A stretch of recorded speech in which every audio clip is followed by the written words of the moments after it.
We begin with some new information tonight in the historic indictment of former President Donald Trump. We'll take a look at live pictures in Florida. Mar-a-Lago on the left, the resort where former President Trump is right now.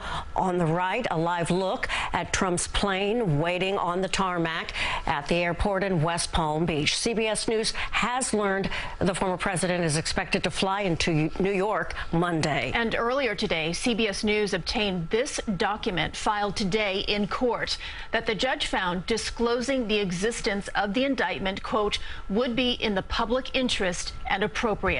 We have team coverage for you tonight. Lisa Rosner is live outside Trump Tower in Midtown. Let's begin with Alice Gaynor. She's live in Lower Manhattan outside the court where Trump will be arraigned before a judge on Tuesday. Alice? Court officials confirmed that former President Trump will appear before a judge sometime around 2:15 Tuesday afternoon. When he lands Monday, a law enforcement official says Secret Service will escort him to Trump Tower. The following day, Secret Service will escort him here to the courthouse and stay.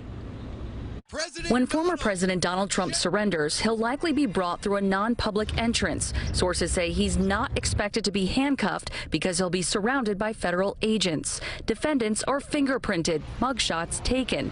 A picture we're unlikely to see unless Trump releases it, since the NYPD does not publicly release mugshots. He'll then appear before a judge and enter a plea.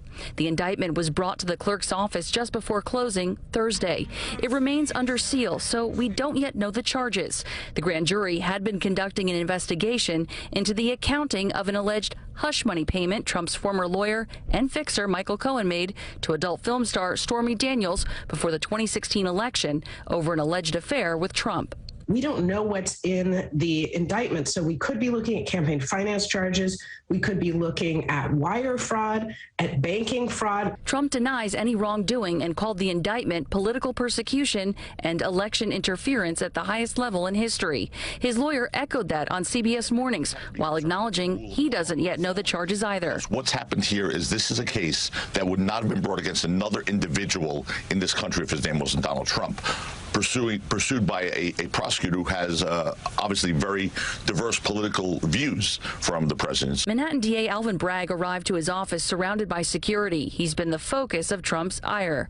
Bragg's office responded to House Republicans who have sought confidential information in the case, also calling the indictment politically motivated. Congress has no warrant for interfering with individual criminal investigations, much less investigations conducted by a separate sovereign. Trump also lashed out at the judge expected to preside over his case, the same judge who presided over the case of former Trump Organization CFO Alan Weisselberg and the company's tax fraud trial. No mention in the former president's statement, though, of the grand jury of peers who voted to indict after looking at evidence and hearing testimony. Keep in mind that an indictment is just a charging document. It is the start of the legal process, and now Mr. Trump's counsel are going to have a chance to defend themselves. This will play out. We all need to stay calm. A defendant is presumed innocent before conviction.